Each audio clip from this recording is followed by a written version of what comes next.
that if you have that self-centered, focused leader, the athletes may not trust that leader enough to actually communicate what they're feeling with that coach. This becomes a problem now where, maybe they get injured or maybe something comes up mentally that they're struggling with, and they're afraid to tell their coach about that because the coach is showing that self-centered leadership, and the coach may not even realize that they're giving off that vibe, I guess. But the athlete doesn't feel comfortable approaching that coach. Well, now that communication doesn't happen.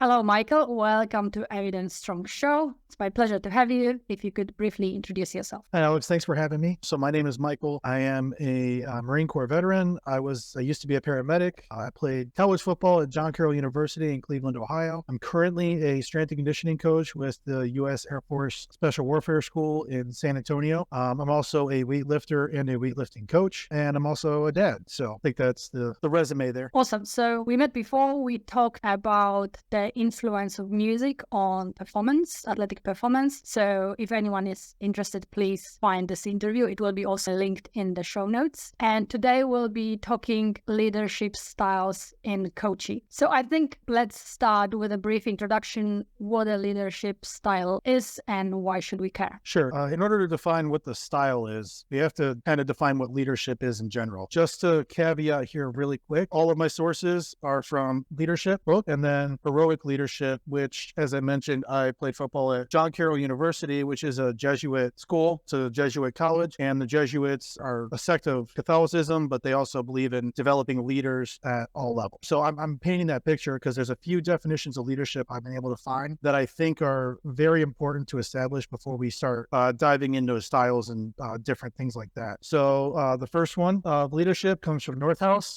The textbook on leadership is a process whereby an individual influences a group of individuals to achieve a common goal. So what that definition is saying is basically a person is going through a process. So it's not one person's, solely making the decisions, but there is a process involved, and we'll get into all that with the different styles and types of leadership, but it's influencing a group of individuals towards a common goal. And that common goal and influence, that's going to ring true through most of these styles and traits, because that's ultimately what being a leader is inspiring others. The second one comes from the Jesuit definition, again, coming from heroic leadership. It's establishing direction, aligning people, motivating and inspiring, and producing change. So with the Jesuits, they're a little bit more people first minded, more servant leadership, if we want to go that route, but they focus on the people underneath the leader. So the leader is just there to help rise everybody up, where the leader is not the focus. And then finally, the last quote that I really like about leadership is from John Wooden, where leadership is the ability to get individuals to work together for the common good and the best possible results, while at the same time letting them know they did it themselves. So again, it's the coach or the person in charge pushing everybody forward and making sure that they get the best they can. And in this case, in Coach John Wooden's case, it's letting them know they did it, not necessarily he did. So with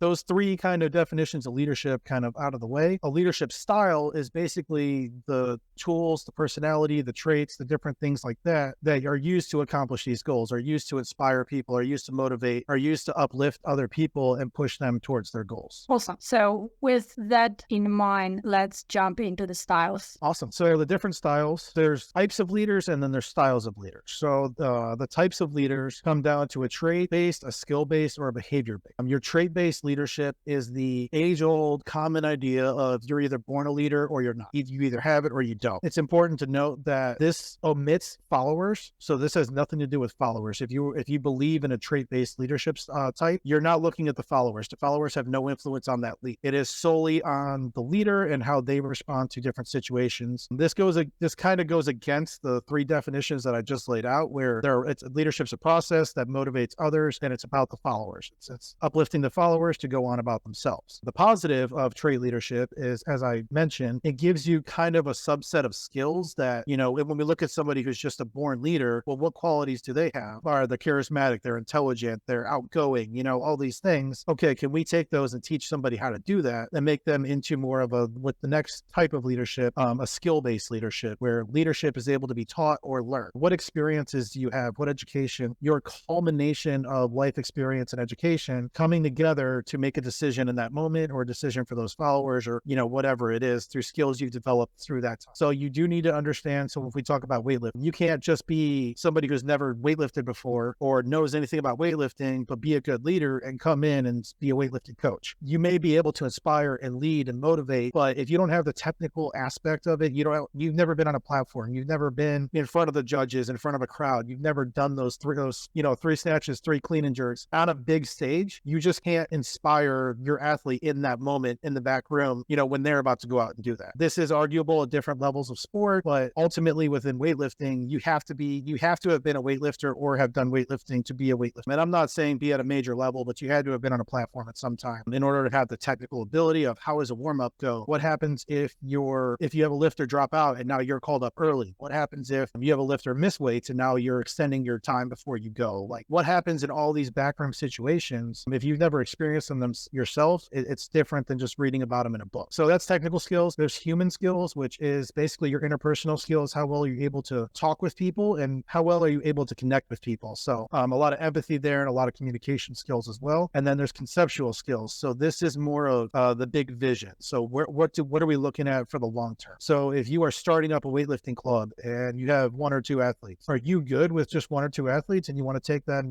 to the Olympics? Or do you want to have a bigger, more general club where people are just coming in for fun, feeling out the snatch and clean and jerk, kind of maybe they compete, maybe they don't. Like, what is your vision for the program? And those are extremely important, and those are going to ring true as we look at the styles. And the third type of leadership is your behavioral leadership. And this one is a relatively newer style of leadership. So there's no clear definition of it, but it basically emphasizes the behavior of the leader. So this focuses on what leaders need to do and how they act in different situations. And there's 2 kinds of behaviors that are looked at in this paradigm of behavioral leadership. There's your task behavioral leadership, where you have that leader who's strictly focused on achieving the goal. So if your goal is to get a 300 total at, open event, well, then that's all they are focused on, is getting you that 300 total. Nothing else matters. And then there's the other kind of behavioral leader, which is your relationship behavioral leader, where they help others feel comfortable with themselves, with other people and the situation. So this comes into, you want that 300 total, but you maybe get nervous with all the people around. You get nervous with, a lot going on in the back, or in the back room. There's bars dropping, weights dropping, people are walking all over, going to the score table, going back and forth. Are you able to help this athlete kind of, focus in, feel comfortable about their ability to lift, feel comfortable about all these other weightlifters around them? Maybe they're looking at them, maybe they're not. Like, who cares? It doesn't matter at that time. And then are they comfortable with that situation? So those are your types of leaders. These are the different styles that they can employ to be a leader. So your first one's situational leadership. And this is the one that I feel is the most important for coaches. Later on, when we get into, why should coaches care about this? Situational leadership is basically, what leadership style is going to work best for that athlete. With weightlifting, you get people that are former athletes. You get people that have never been athletes. You get young kids, just starting off. You get older people who just want to stay healthy. You get a whole spectrum of people that you work with, and they all are going to have different responses to leadership. There's 2 patterns that arise with situational leadership. The first one is directive, which these are timelines, milestones, achievements, like different markers like that. So, hey, we have 3 months until this weightlifting meet. We need to have you at this total. You need to hit these numbers by then in order to hit this total, so on and so forth. Our milestones are, hey, or a good way to view milestones would be your PRs. A year ago you were, snatching 120. Now you're snatching 130. Like, hey, these are milestones we're hitting. So basically keeping those in mind. And then the other pattern is supportive. So again, this is enabling the individual. We're not necessarily focused on PRs or strict numbers, but, how is your progress? Do you feel better? If you're struggling with 100 kilos, but you're consistently hitting it, are you consistently hitting it and it's starting to feel smoother and better now, where it's still 100 kilos, but it went from barely making it to now it's a little bit more smooth and consistent. This is more of a supportive approach to your situational leader. So the second one is transformational. Now, transformational leadership is, the best way I can explain it is when you are beginning a program, you're a new coach, you're stepping into somewhere. It's your first attempt at coaching in that space, right? So transformational leadership by definition is concerned with emotions, values, ethics, standards, and long-term goals. So what transformational leadership is doing is you're coming in and you are setting the vision, you're setting the long-term goals, you're saying, here's where we're at now, here's where we want to be, here's how we're going to get them. And that's, again, when we're, starting a brand new weightlifting program, you have a brand brand new weightlifter that's coming to you. You have an experienced weightlifter who may be starting off with you again. It's the same thing. It's saying, here's where we're at now. Here's where we want to be. Here's how we're going to get there. And this is a very codependent relationship. So situational, transformational. The next one is authentic leadership. Now, this one is, again, it's another one I feel is very important for coaches to master, because authentic leadership is basically whether the leader is genuine and real. This looks at whether you're being honest or good as a leader. And there's basically three approaches to authentic leadership. The first one is your intrapersonal approach, where you know what you need to know and you're confident in your ability. So going back to weightlifting, you're a national champ level. You've got all these accolades. You've, been to Olympic qualifiers, all these things, right? You have a lot of accolades underneath you. And you are confident in your ability for weightlifting, that now you were able to take that information and transfer that to your athletes that you have. And this is using your life experience to lead, is painting that picture. So there's a lot of just countless examples of that across weightlifting, where, very high level weightlifters end up coaching phenomenal programs, after they retire out of competing in the sport themselves. So that's intrapersonal approach to authentic leadership. There's the interpersonal approach, where the leader is developed by both the leaders and the followers. So this is where, kind of going back to that transformational, I'm coming in as a leader and I'm saying, hey, I'm just going to kind of see what's going on around here. I'm not going to make any crazy changes. I just kind of want to see how things run, and then we'll start, greasing the wheels as we need to. And then the followers are giving feedback saying, hey, maybe we can improve this. Maybe, we want to see these changes, so on and so forth. And now as the leader, you could take that feedback and say, okay, like within my ability, here's what we can start doing. And the leader and the followers start to grow through that communication and trust that's been created just by stepping back, taking a look inside and saying, hey, like, I'm new here. I need to know what's going on. I don't know what's going on yet. Can you guys help me out here? And then the third approach is developmental, where authentic leadership is something that can be taught and nurtured over a lifetime. So what this means is, your life experiences, your education, whatever else you're doing throughout the people you're coaching, different stuff like that, all of this contributes to how you are going to be as a leader. I think that authentic self, being yourself, can actually have very long-lasting rippling effects down the line. So tangent aside, the fourth style of leadership is your servant leadership. Now, as I mentioned at the beginning, a lot of this is coming from the leadership book, and then a lot of this is coming from heroic leadership through the Jesuits. This is putting your followers first. You are empowering your followers and you're helping them develop their full personal capabilities. So you are solely focused as a leader developing your followers, your athletes. Whoever you are in charge of, they are the focus, not you. And whether we want to say weightlifting is a team sport, individual sport, whatever, 9 times out of 10, you're probably going to work with more than one weight. That makes you a team. So how is your team dynamic working? Are you focused on one individual than the other? We are trying to analyze each person underneath us, analyze each person's traits and uplift them as much as possible. So that's servant leadership. Our fifth style is adaptive leadership. And this is slightly different than situational leadership, where adaptive leadership is looking at situations. So basically it's empowering your followers to adapt themselves to the different situations. So what that means is, that going back to that athlete that got injured, a few weeks before competition, I can change my leadership style and, be a little more empathetic rather than focused on the goals. Or I can teach that athlete how to adapt to that situation and see that, hey, I am focused on these goals. We have this meet coming up. As an athlete, let me do everything I can now to be as prepared as I can, rather than, oh crap, I got hurt. What am I going to do? So it's me as a leader empowering my athletes in order to face situations head on and adapt to those situations. I say themselves, but it's with coach guidance, obviously, but it's empowering them rather than keeping the power within the coach. The way I attribute this to weightlifting is mock meets in your gym or wherever you're at least putting that athlete through, hey, this is your first attempt and we're judging. Here's your second, putting them through those paces, a few weeks out from the competition. So when they go to their competition, that's not the first time they're experiencing those nerves or the stress of that. And if they're a seasoned weightlifter, it's just refreshing to practice, stepping up to the platform on a timer on the clock, not like, oh, hey, I don't feel ready. It's like, well, too bad, you got a minute, let's go. Like, oh, you missed your lift, you got a 2-minute clock, like, let's go. Like, you have to train for that. I guess to tie all these traits and styles together, I like to tie that whole section together by basically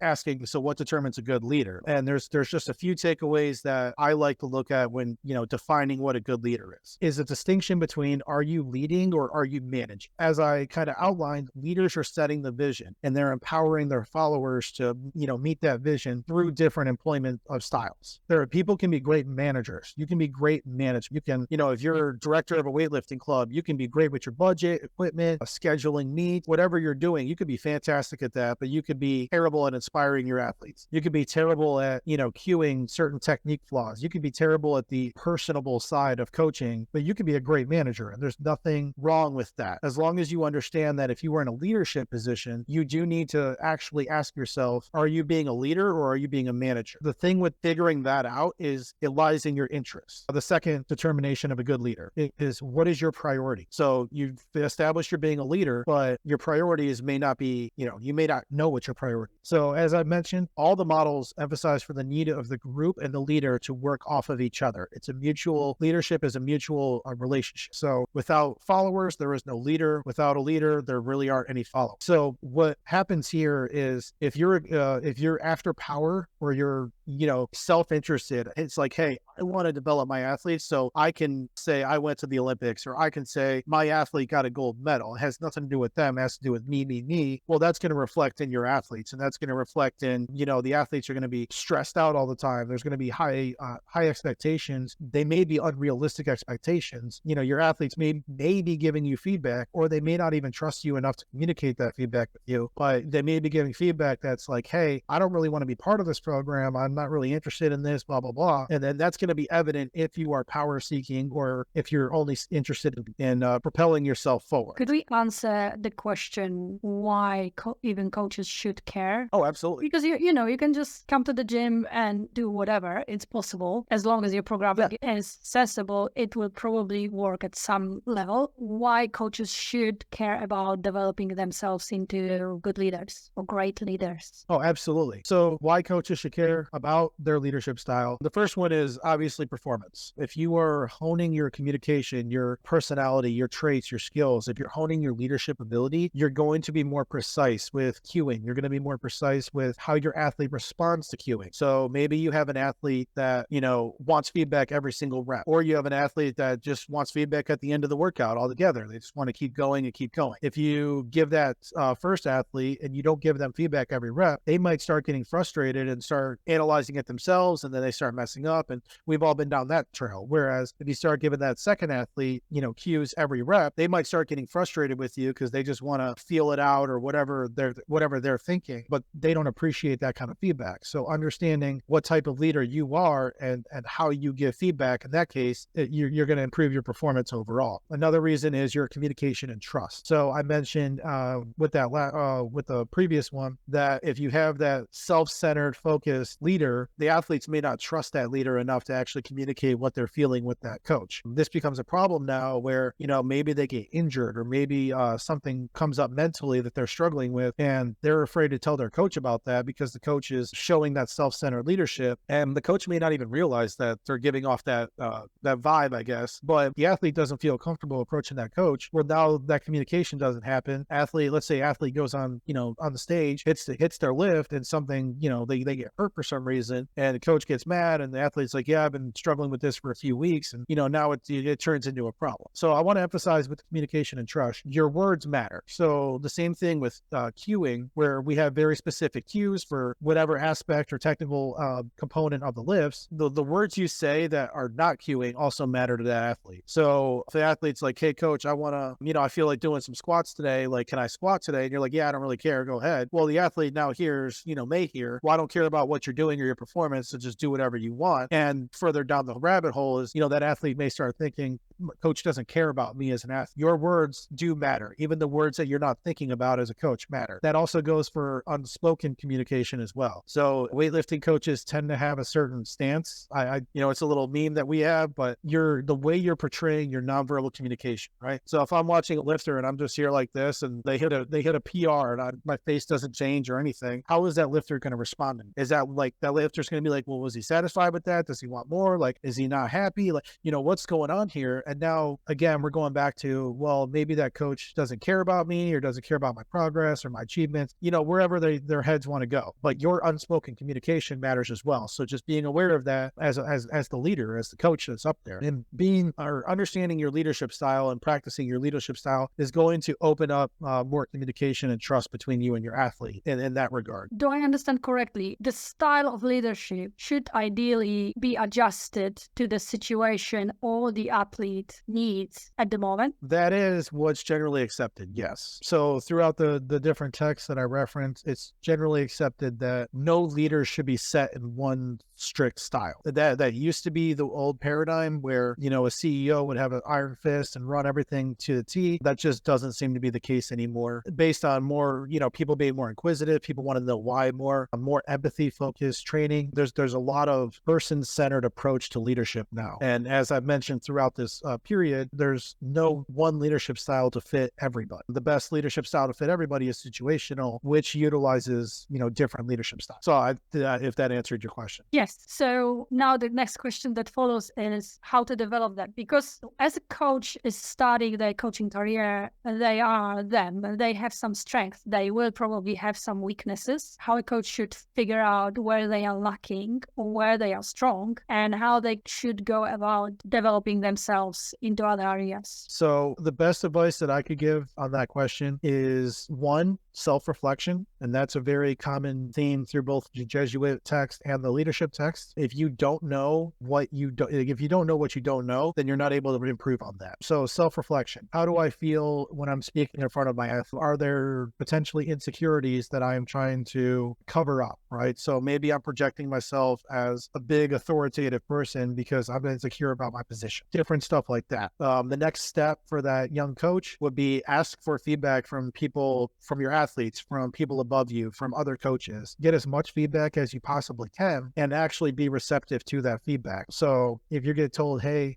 sometimes you need to stop cueing and just let the athlete lift, then actually, stop cueing and let the athlete lift. And then through that, you're able to start learning, hey, maybe I should cue here, or I can pull back and the athlete's going to be just. Then once you've done your self-reflection, and self-reflection is constant. So it's not like, hey, I did, one self-reflection session, I'm good, I know myself, like I'm done. It's like, no, self-reflection is a constant thing. I'm not going to give a specific, time interval, but I like to do it at least once a month. I'll sit down with a notepad and kind of write out some thoughts and different stuff like that to help myself either work through why am I acting a certain way? Why am I projecting a certain way? Whatever it is, and try to work through that. So then now I can say, hey, am I being an authentic leader, or am I just doing this because this is what I saw another coach doing? From those two things, so you did your self-reflection, you got your feedback, then you can start forming your leadership style. What I mean by that is there are certain leaders that I look up to, and I don't necessarily study, but I look at different things that they do that make them good leaders. I read books and different stuff like that, and I try to take as much as I can, and then it circles back into that cycle. So then I reflect, hey, is this going to make me a good leader? Okay, good. Then I put it into practice, and then I get a coach that says, hey, that's not working, don't do that. It's like, okay, cool, got it. Moving on back to, another book or another learning resource or whatever. Hey, let me practice that. So it's keeping that cycle going. So self-reflection, getting feedback, and actually, acting on that feedback, and then continual learning. There's a lot of good resources out there for leadership, communication, relationship building, because communication and relationship building are major components of leadership. And then I would look into goal setting and vision setting, because as we mentioned, those are major components in a leader, but I would save those for later on because those are kind of higher echelon leadership. Maybe you're now director of a program or director of a club at that level. So just starting off very basic self-reflection, getting feedback, and then basic knowledge in leadership, communication, relationship building, and then basic goal setting is what I would recommend for that young coach. What is the role of trust in being a good leader? So leadership can go two ways. Leadership, you can be appointed a leader. So basically you're the director of the department, or you're the head coach, you're a leader. Or you can, we're looking at the trade approach, you can be a born leader, where maybe you're just an athlete on the team, but all the other athletes seem to look up to you and what you're saying or what you're doing, and you're leading through that capacity. So the trust component comes in to where if you're appointed the leader, are you coming in and saying, you're going to do what I say and listen to me because I'm your boss or I'm your coach or whatever, and that's that. And if you don't, there's another team. Or are you going to come in in and say, hey, like the adaptive leadership, hey, we're in this together. You're going to meet challenges. I'm going to meet challenges. I'm going to equip you as much as I possibly can as your coach, as your leader. I'm going to equip you, the follower, the athlete, as much as I possibly can to overcome these challenges yourself. Through that, you're going to develop better as a person. And then as you develop as a person, you're going to be able to create more rational thought, be able to attack problems, more sensibly. And then through that mutual growth of each other, the trust should, if it's, again, going back to what our intentions are, if I am being an athlete-centered leader where I'm putting my athletes first and I'm not so worried about my next promotion or my next accolade, then that athlete should start to trust in me that I'm putting them first and I'm solely interested in them. So you're not just a weightlifter to me, you are a whole person that just happens to lift weights. And I care about you as a person. So once that's done, the trust should be established. Now on the back end, me as a leader, I should be able to come in, say, hey guys, let's get this warm up done. Here's the workout on the board. Again, I wouldn't say this is good leadership, but this is where the trust will come in. And then I should be able to turn my back and they do everything exactly the way, I expect them to. They behave the way I expect them to. They hit their numbers. They're not cheating reps. They're not anything like that because they trust that I am putting them first. I have their best intentions in mind. So whatever we're doing program wise is probably with their best intentions in mind. And I trust that as my athletes, they have enough buy-in, they have enough trust in me that they're going to do the things that are necessary for me. I don't know if that kind of answered the question you were going for there. I think that's a question that had to be asked because you emphasize communication, and you mentioned a few times about athletes trusting or not trusting the coach to say certain things about the injury or the struggles they're having or other things. So, but you didn't explicitly say anything about how it matters. So I wanted to make it or give you that opportunity. No, absolutely. And I think, again, if that athlete trusts that you have their best interest in mind, now when, they throw a jerk over their head, it looks kind of sloppy and you're saying, hey, what happened with that rep? And they're like, I don't know, my wrist is bugging me. They're not going to, they're more likely to tell you, hey, my wrist is bugging me. But they also trust that you as a coach, you're going to probably say, hey, well, let's get that looked at. Let's try to figure something out. Like, let's not keep trying to lift with that nagging wrist because, again, their best interests are over my best. Sometimes also it is required that they have to lift even with the bugged wrist. So exactly. And then that's when, again, with the interest, and I think that's why it's so important to understand what your interest is as a leader. So again, if I'm only interested in my athlete going to the Olympics so I can say I had an Olympic lifter and I can get all my credentials, well then I'm gonna that athlete maybe 3 weeks ago tells me their wrist is all janky and I'm like, I don't care, keep lifting. And then they go up to the stage, hit a jerk, and then something breaks or something, right? Where yes, if I have their intentions in mind, that may be, hey, 3 weeks ago we got it looked at, we kind of know what we're dealing with. Now I can say, hey, in this case, if this was a real situation that I faced, I would put that on the athlete and say, hey, you and I have been working towards this goal. I have adequately, as much as I can, adequately prepared them for this situation. Now I can say, hey, do you trust me enough to go out there and lift with your wrist feeling the way it is, or do you not want to do this? Like, where are we at? Based on where the intentions are, if I've been a athlete-centered leader, the trust should be established where that decision is not, that's a real decision for that athlete. That's not a fear-invoked decision. That's not well, the coach is going to be disappointed in me. It's like, hey, there will be other competitions. It's whatever. But you matter more than this competition. What do you want to do as an athlete? And I think that's why I kind of mentioned the trust part under the communication and under that example as well, or under the priorities, because that's really why you should know yourself as a leader. Okay. And let's push a little bit the situation we described. So the athlete is injured, there's meet coming up or competition coming up. You as a coach, let's say, think personally that they should not compete, the competition is not worth it, but they as an athlete made a decision to compete. What happens then? So for me, that would depend on the level of the meet. So if this is a local meet and we're doing it for practice, or, we're doing this just as a stay fresh kind of thing, I'm probably going to tell the athlete, and I know the athlete will probably get upset with me depending on their personality, but I'm probably going to tell the athlete, hey, it's not a really good idea to do this competition right now. Let's get that wrist fixed, and then we can do another competition to get you ready for the bigger one. If this is a bigger competition that matters a little bit more, and I don't necessarily think it's a good idea, but that athlete makes that decision, this is where, and there's no right answer in my mind to this, but this is where trust can easily get broken or trust can strongly be established. Easily broken is me saying as a coach, I know you made that decision and I've been with you a long time. We're not doing this meet and that's that. And I'm automatically breaking that trust, saying that athlete really wanted to do this meet. We worked really hard for this meet, and now there may be repercussions for them lifting. And I'm saying, hey, we're done. We're not doing this. And then athletes now is like, well, whatever they may think that my decision was, but that's a really easy way to lose trust if it's not handled correctly. If the opposite happened where I'm saying, hey, I know you're dealing with this injury, but I think you could go, and the athlete's like, I really don't think so. That's one of those things where it's a little stickier for me because I don't want to force them to go out and lift on a bad wrist, if that's for this example. But also that's where, have I done enough as a leader to inspire them to that bigger vision? Have I done enough to, have I taught them to adapt well enough to say, hey, this wrist hurts, but let's focus on that,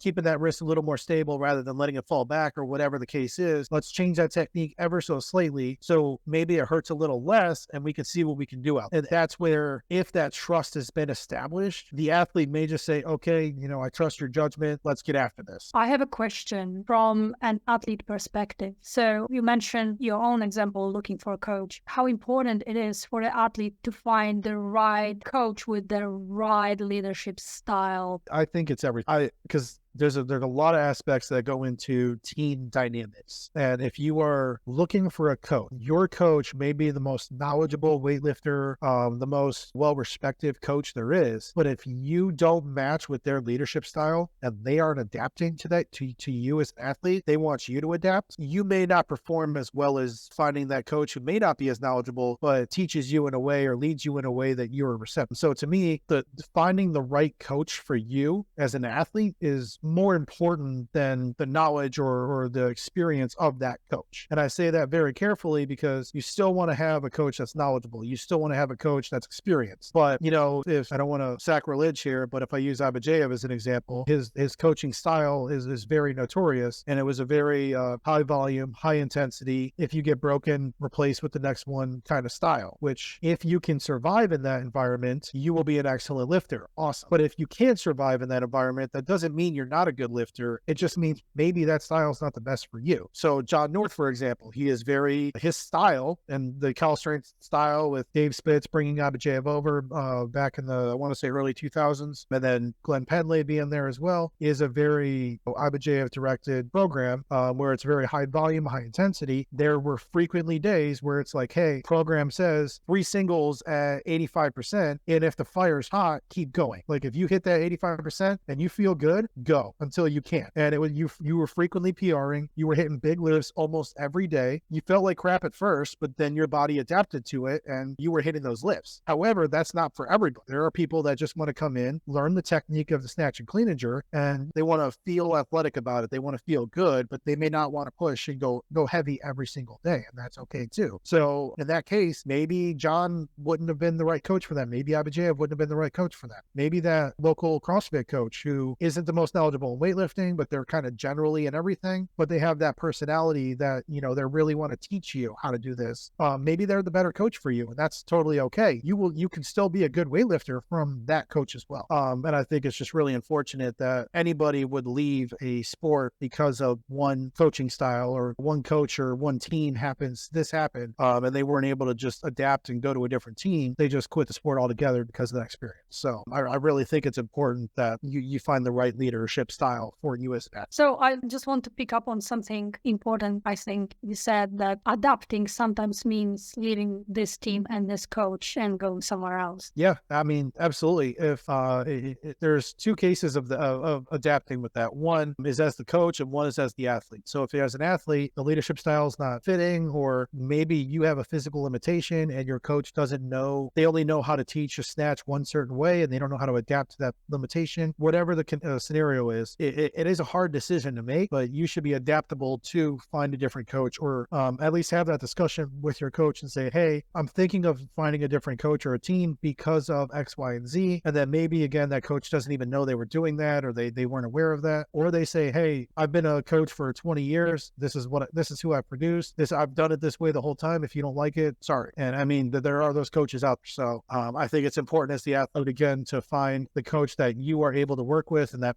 that leads the way you are able to, the leadership style you're able to work. One more thing on that. So weightlifting is an individual sport, but it is also a team sport, and the training often happens in a group environment. There are more than one athlete on the platform at the same time training. So what do you think should happen or could happen where there is a team and there is one athlete that is kind of stepping over boundaries, be it in behavior or speech or training commitment or whatever, that is not quite at the level of the vision of the coach? Yeah, so I think there's a few approaches to that. I think the best approach, or at least the first approach, would be pulling that athlete aside and kind of talking to them and saying, hey, like, what are you doing? Like, why are you acting this way or saying these things or, whatever, what's going on? And again, as a leader, putting the athlete first, you're trying to understand that athlete. Is that naturally what their personality is? Are they kind of intimidated by all these other lifters and they're trying to put on a front,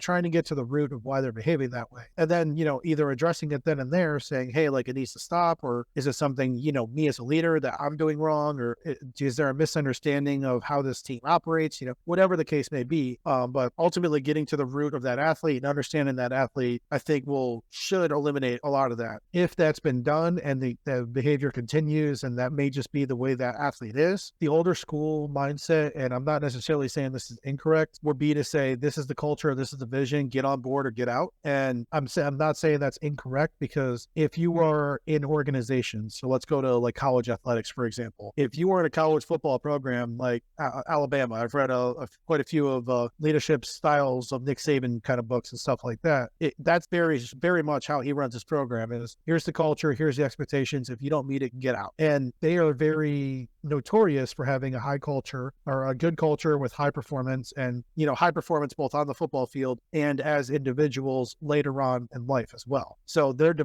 meeting all the criteria that we to define leadership as at the beginning, where we're developing them as athletes, but we're also developing them as whole people, and they're completely athlete centered. And I think that's kind of the sum of it, is if this athlete, athlete with this weightlifting club is causing a distraction, they're potentially creating unsafe environments for the other lifters, different stuff like that. Well, now it turns into, I guess, the moral dilemma of, do you sacrifice the one lifter for the rest of the team, or do you sacrifice the team for the one lift? In this case, I would say, if this lifter continues, we've had this conversation, I've adapted my leadership style to them, and they're still acting this way, and other people, and it's bringing the team down, it's changing the morale, it's creating a lot of conflict, that athlete has to go now. Now, if that athlete turns around and blends in with the team, or still maintains their individuality, but is working better with the team, okay, awesome. We can keep the athlete and then work with them on, maybe whatever, I don't want to say insecurities, but whatever the root problems were that were causing them to act that way, we can continue working on those. But ultimately, if I'm athlete centered, I have to be team athlete centered too. So I have my vision for the team, I have my direction. If you are not working within that, and we've had that conversation, you are very well aware, we've had that conversation, and you're still choosing to behave that way, then maybe that isn't the place for you as an athlete. If I've adapted my coaching style as well, I've tried to meet that personality. It's not just I stick to one style, you didn't figure it out, get out. It's okay, you like, more laissez-faire, like, I'm just going to let you lift. Cool, I let you do that, and you still showed me you can't be responsible, you're acting away. So unfortunately, this is, you're going to have to cut them. So I don't know if that answered your question, but that would be, I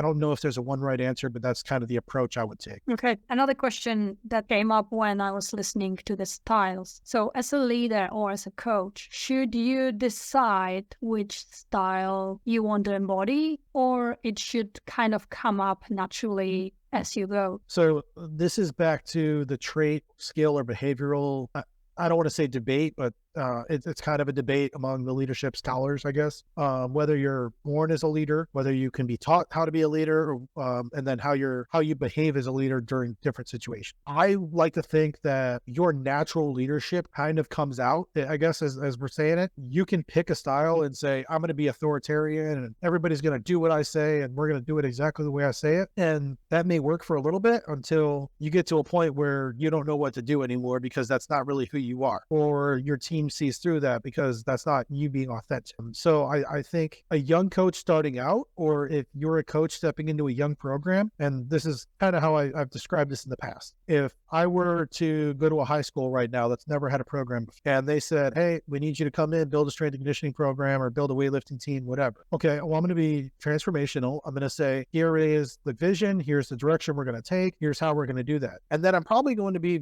pretty directive and authoritarian and saying, hey, you guys have no clue what that even means. So I'm going to feed it step by step to you. And if you don't fall in line with this, we're not going to meet that vision. Then after a few years go by and, the culture's been established, expectations have been established, everything's been passed down to where now that new athlete comes in and this is just how we do things around, I can probably step back a little bit and not be as authoritarian because it's not a newly established program anymore. Now it's a fully established program.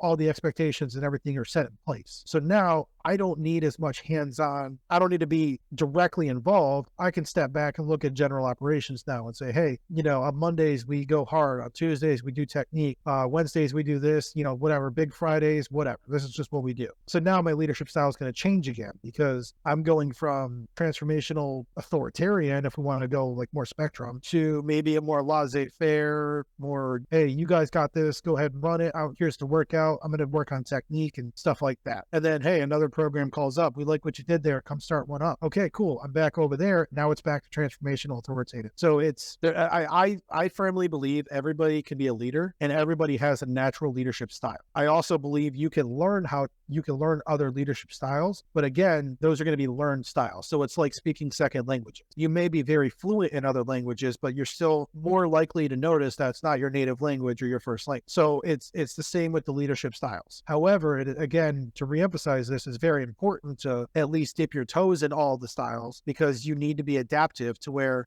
maybe you have that lifter that likes every little detail spelled out for them and you need to be authoritative with them and say, hey, you're going to take your snatch in 1 minute and 30 seconds exactly. And if you don't, then, there's going to be repercussions or whatever reason. Or you have that lifter that's very much like, hey, I just like snatch and clean and jerk. Let's just lift and see what happens. You need to be able to adapt. Maybe they're both lifting at the same time on, different platforms during your weightlifting team session. Cool. How are you adapting your leadership right there on the fly to both apps? So I think everybody has a natural style, but they need to be fluid in as many styles as possible. Let's say I'm a coach that is very ambitious and I want to coach. I was a great athlete. I want to coach other athletes to get to the Olympics. How should I want to be upfront? But obviously it sounds a little bit cocky. So how should I manage that? Well, so when I'm talking about being a self-centered or an athlete-centered coach, I'm not necessarily saying being a self-centered coach is wrong or bad or, evil or anything like that. There is, so, the reason I agree to meet with you and like talk with you, right? I want to be a strength coach or a weightlifting coach or just a general strength and conditioning coach that is able to contribute back to the field. That's able to,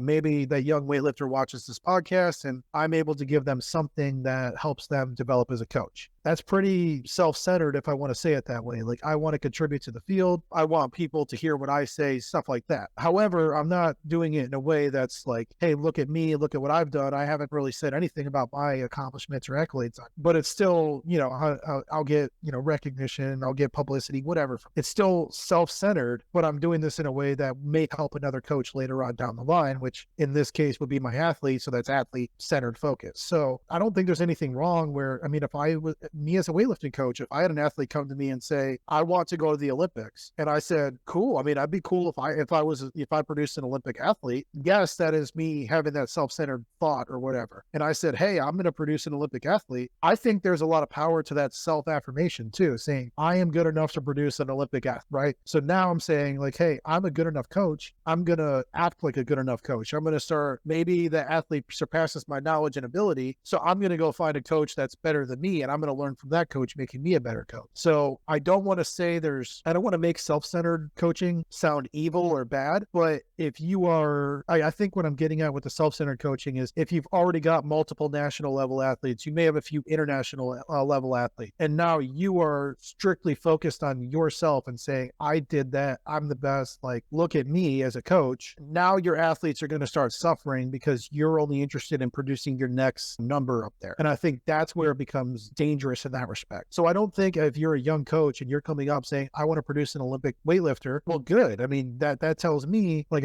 if you're telling me that in an interview or something, that tells me, one, you have a vision. So now I'm already seeing your leadership potential because you have a vision. I may ask you now, okay, well, how are you going to go about doing that? And you may give me X, Y, Z, and I may say, well, you're a young coach, so great, but it may not work out that way, or I may help guide you in that direction. But at least you could tell me you have a vision. Here's how you intend to get. Okay, cool. So now where I start fleshing out is, well, why do you want to produce an Olympic athlete? You know, you can give me whatever story in the book, but that's where I think your true intentions are going to come out. Is, are you producing an Olympic athlete, one, so you could be a better coach, and you know everything I just mentioned about becoming a better coach in that process, or are you doing it just to say, like, hey, look, you know, or if we use college athletics for example, I worked with this football team, so now I got a ring because I coached them for a camp once and I get a ring now. It's like, are you doing it for the ring or are you doing it for the coaching? Like, you get to coach. So I think that's where the difference, where being a self-centered coach is just kind of neutral, but that's where the difference between good or bad comes in, is what your intent is behind that. So I think it's really good that as a coach, you have a vision of yourself and you have a direction you want to get there, which is typically going to be your coaching philosophy. And I mean, I could go down a whole rabbit hole about philosophy, but I do think you should be adapting your philosophy as new research comes out, as new coaches, you know, maybe dive into the old philosophies a little bit more and try to understand them. That should be ever evolving based on your athletes as well, too. So I think having that self-centered goal of, I want to produce an Olympic athlete, will ultimately help your athletes in the long run, because you're also going to hold them to a higher standard. You're going to hold them accountable. You're going to have expectations of them that, hey, if you want to do that, well, we have certain meets we have to go to qualify. We have to do international meets to qualify. We need to get on USA, or at least here, we have to get on USA Weightlifting's radar now. We have to make sure, can we financially fund this? Like, are we able to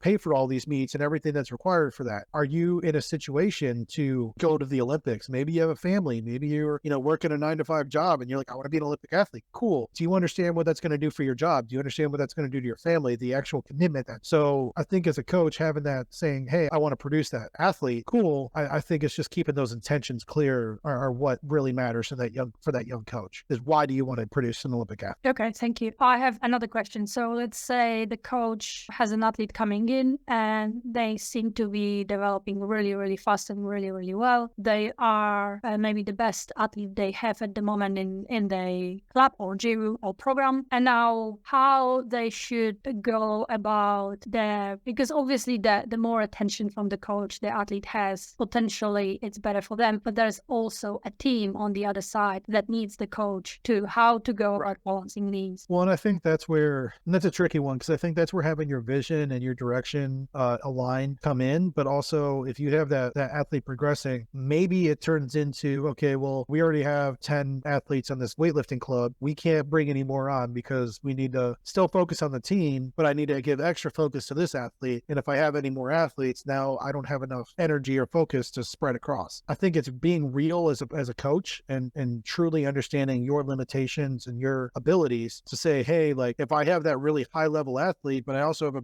a beginner, 10-year-old athlete who's never done this before, if they're lifting at the same time, I'm not going to be the best coach I can be to both of them. So maybe a situation like that turns into, hey, maybe we have a beginner weightlifting class and then an advanced weightlifting class or whatever have you. And then that's a lot of logistics on the back end there with the facility and all that. But maybe you have to divide the team up that way. And some hard decisions get made, some feelings may get hurt depending on how you navigate that. But again, if you have that vision and you have that direction, if you can communicate that clearly to the team, I think a lot of people will understand ultimately. I think in that case, depending on where you're at, like if somebody comes to me, I don't want to say I'm not known at all, but I'm also not extremely well known. So if somebody comes to me, it's not like they're coming to me because I have a reputation or I'm well known or something. It's like, hey, you weightlift, I like your weightlifting. And actual Instagram message, hey, you weightlift and you inspired me. Can you coach me? Yeah, sure. Why not? Like, I could do that. So, but now when you start getting into your higher echelons, there's some gyms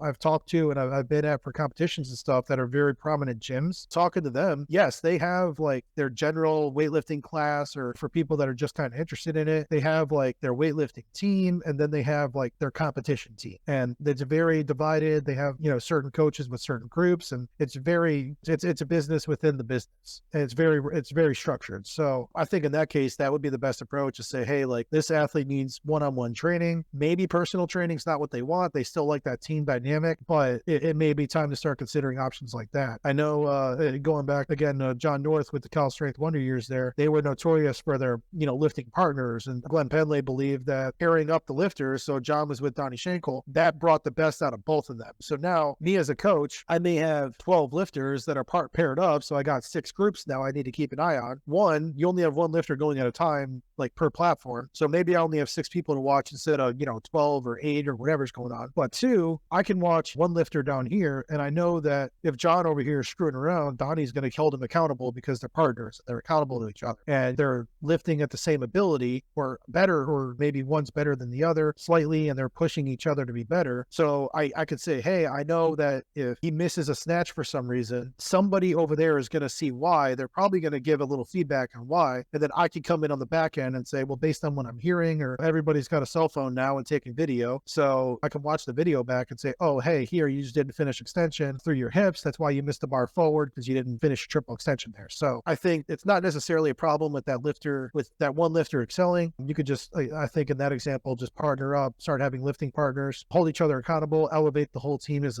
as athletes. And then maybe you have those onesies or twosies that aren't necessarily interested in all that. And that's fine. They can be on platforms down on the other side. And then you can kind of walk the floor and monitor as you need to. In my experience, the lifters that tend to hit that level of the higher echelons of lifting, I'm not going to say they need less coaching, but they seem to have their technique pretty refined. They seem to be dialed in mentally. They're dialed in physically, of course, but they typically tend to do the right things when they need to do them. So they need less coaching, carefully saying that. They need less coaching than maybe that youth athlete who's just starting out and has never done a snatch. So I should be able to depend on them to do what they need to do while I'm down there coaching that 10-year-old athlete. So I hope that answered the question. Yes, thank you. How the coaches should go about developing a vision? Would you have some starters? So okay. Weightlifting coaches developing your vision. I would say you need to figure out, so going back to your question earlier about, you're a young coach and you want to produce an Olympic athlete. I think developing your vision when you're a young coach starting out, should be, why are you coaching in the first place? So why do you want to be an Olympic weightlifting coach to begin with? One, unless you're at the high level, like there's no recognition in it. Like you could be a college football strength coach and your name is in the papers, you're getting on Instagram, like you're getting all these, there's a lot of accolades for that. You're a weightlifting coach, unless you're one of the big names, people don't know who you are. So there's probably a reason you're getting into weightlifting coaching to begin with. Okay, once you figure that reason out, you need to figure out, like, this is that self-reflection, but you need to figure out who you are. Why do you want to coach? Who are you as a person? And then typically between those two, you're going to start figuring out where you want to go with your career. And I think it's completely okay for a lot of young coaches, find a coach. So a lot of people don't just fall into Olympic weight. They usually come from CrossFit, come from prior sports, or they've seen it or been exposed to it one way or another. A lot of people don't just like football. People can fall into football and be like, oh, hey, this football coach recruited me in high school because I was a big guy. Whatever. But that doesn't typically happen in weightlifting. It's very rare. So what I would tell a young coach to develop their vision, go back to whatever reason you got into weightlifting in the first place. Find that coach, find those people, jump on Instagram or LinkedIn or whatever, and start talking to them. Have that conversation, just get to know them, like start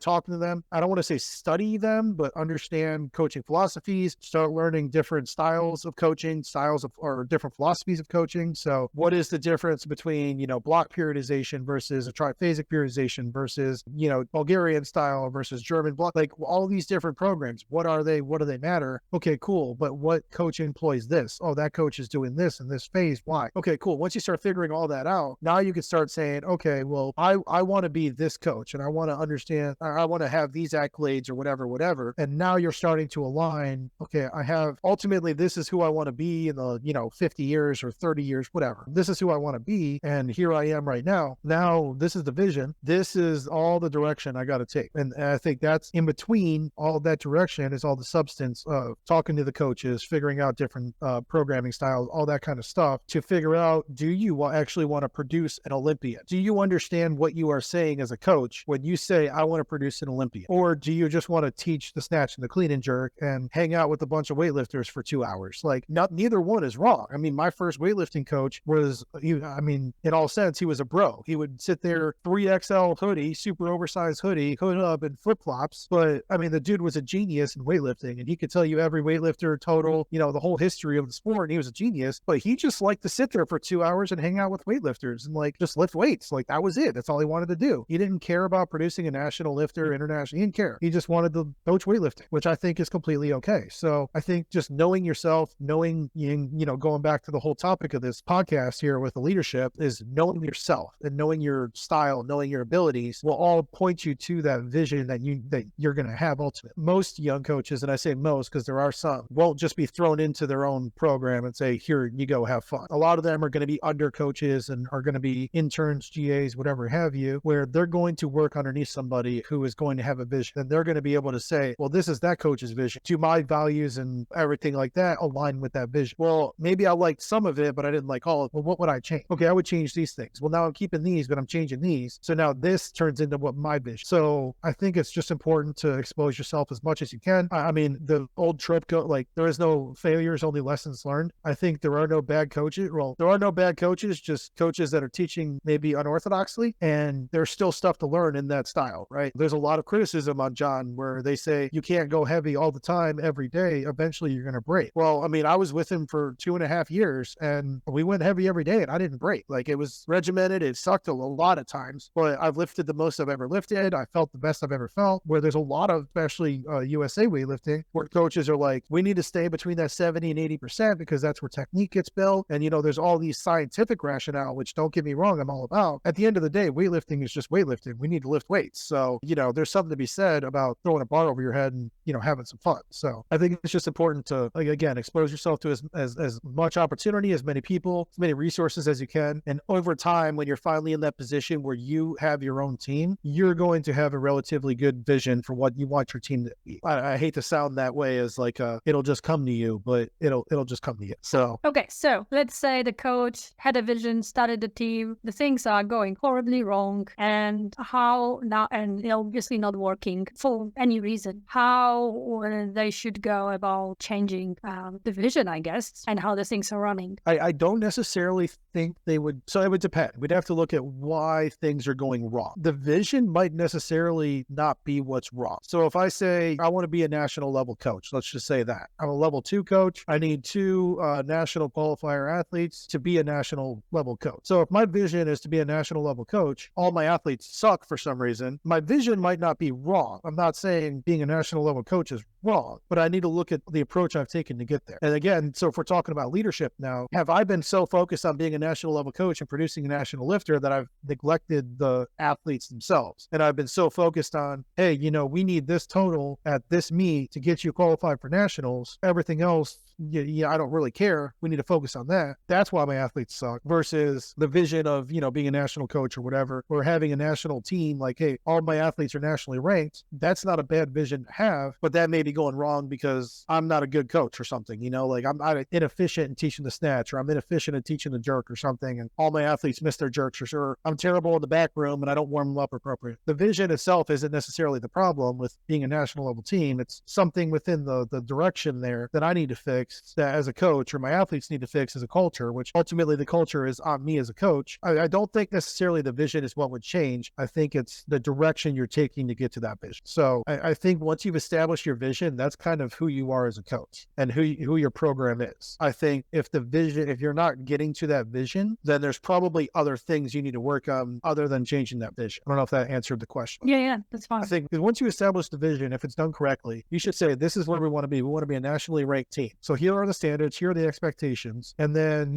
a year or two goes by, the culture is established now in line with that vision. If, for the example I'm using, if I'm terrible in the back room and I get nervous as a coach and I start missing, I miscount the lifters, or I miscount attempts and I screw my lifters over and stuff, that's not necessarily a problem with the vision. That's not necessarily a problem with the culture and expectations and all that. That's a problem with me as a coach, and I need to learn how to count attempts in the back room. So I think it's very dangerous when you start shifting the vision around, because that's when you shift everything around. That's when the culture shifts.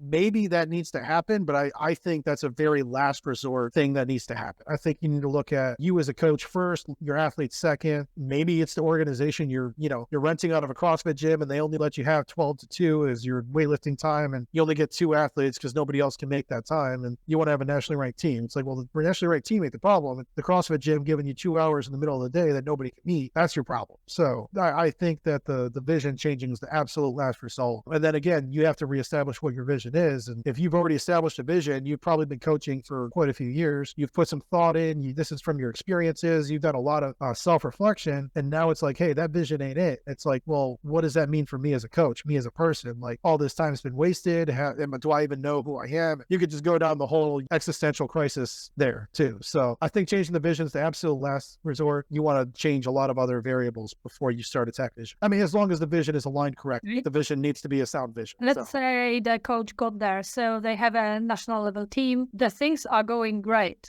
What now? So that's the big question, isn't it? I think that's where the self-reflection and all that kind of comes back in, having that conversation with the lifters, saying, hey, everybody's nationally ranked. We have a nationally ranked team. Where do we go from here? And see, what the goals of the athletes are. Do we want to push for an international team? Do we want to push for some Olympic trials? What do we want to do here? And I think that's where, by then, if you've accomplished that vision, everybody's been in direction, everybody's been aligned in direction to get to that vision. I would hope that the trust has been established there, that when you pull that team meeting together and say, hey, we did it, now what? That's where, as a leader, yes, you create that vision, but that's where you can start saying, hey, what do we want to do as a team? What do we want to look, what are our goals now as lifters? And then me as your leader could tell you how we're going to do it. So I've never been in that situation, so I can't, if I did, I'd be a little more, like to think I'd have a better answer, but that's what I would do in that situation, is say, hey, we hit the vision, now what? And then I would probably ask the athletes, like, hey, well, now what? What do we want to do next? Like, hey, we shot for the moon and we hit it, but now let's, go further. So I don't know if that answered your question, but it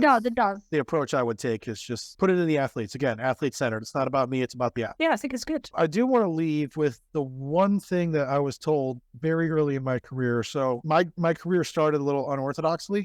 When I played football at John Carroll, I played till my junior year, and then my strength coach pulled me aside and said, hey, like, you're exercise science major. If you're serious about strength and conditioning, like, you're probably not going to the NFL. And I'm like, yeah, I figured that. It's like, hey, if you're serious about strength and conditioning, kind of drop the football thing and start shadowing and interning under me your senior year. Where we finished football in November, so it was the second half of junior year into my senior year. And I think that was extremely instrumental in me becoming a coach, because one, I was kind of thrown into the fire. He's like, hey, you're pretty smart. I was already in the Marines. I was already a paramedic. I was in college a little later in life, so I was a little bit older, so I was able to have a little more responsibility. But I also had to learn very quickly how to distinguish myself from being an athlete to a coach, because when football season rolled around again, I had just played with everybody. I was one of their teammates, and now I'm in a position of authority as a coach. I had to learn very quickly how to distinguish between that. And I think that was instrumental. But that same coach, later on, once I was graduating and moving on, he told me one thing about leadership, and this is what has stuck with me my whole time, is leadership is not about the athletes you produce or the lifters you produce or anything like that. Leadership is about the quality of the person you were with. So the quality of the athletes you had when you are no longer an influence of them. So what type of people are they when you're not around? Basically, the summary of that is a great leader leaves a trail of leaders behind them. So if you're being a good leader, you should be producing leaders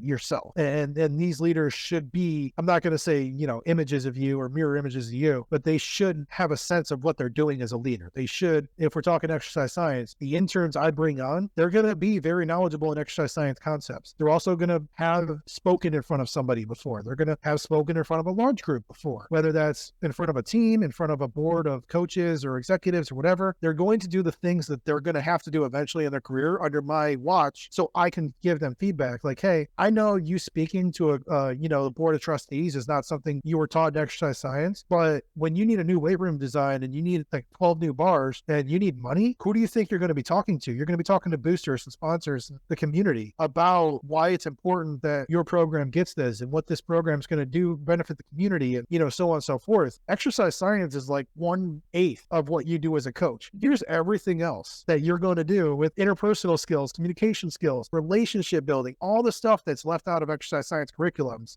that makes what a coach is. And I think that's something highly slept on, is being a coach is not about, or being a leader or being a coach, whatever. It's not about, hey, look, the athletes I produced are part of 12 Super Bowls. Here's all my rings. Like, well, yeah, cool. I don't really care about all that. What about the D3 athlete that is now working in a law firm or something, and they're out there helping their community, and they're in charge of, these volunteer groups because of the inspiration you had on them as their coach and the person you produced as their coach, and you're no longer, they're no longer under your influence, but you had such an impact on them. They're out there contributing to society, contributing to their fields, maybe giving back to the sport that they love, giving back to the youth, whatever they're doing, but they're in a better position because of the influence you had on them. Again, that's a two-way street. You could have a very negative influence on somebody without even knowing. So that's always stuck with me, is basically just being aware of yourself as a coach, being aware of the words you're using, the nonverbal cues you're giving, leaving everything at the door is a common phrase, where if I'm coming into that weight room, I may have just had a really rough meeting with my director and he's like, hey, your job's on the line. Like, one more mess up, you're out of here. And I could be emotionally rattled, but I have to go out and coach this team. Well, I'm leaving that at the door because it's about them. It's not about me. And I need to show them like, hey, I'm able to adapt. I'm able to do all this, but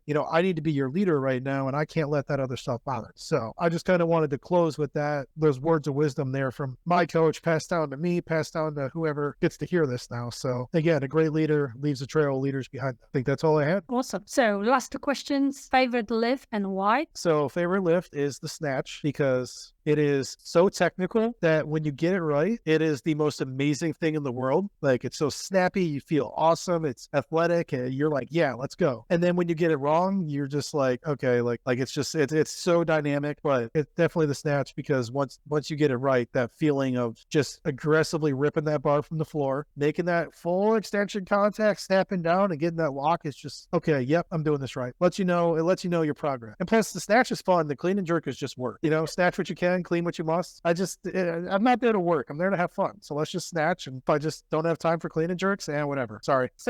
I'm kidding. I always do my clean and jerks. Accessories are another story. We're getting somewhere here. Okay, where people can find you if they want to contact you on the internet. So LinkedIn, I'm pretty active on, just searching Michael Richards. I'll have all my little letters after my name as well. And then Instagram, Coach Mike, all lowercase, and then 300. Pretty much those are it. Those are the only ones I'm active on. I have a X or Twitter account, but I'm not really on it. Yeah, so just Instagram and LinkedIn are pretty much where I'm at. Okay, Instagram is all my lifting. Awesome. Thank you so much for today. Of course. Thanks for having me on. This was great.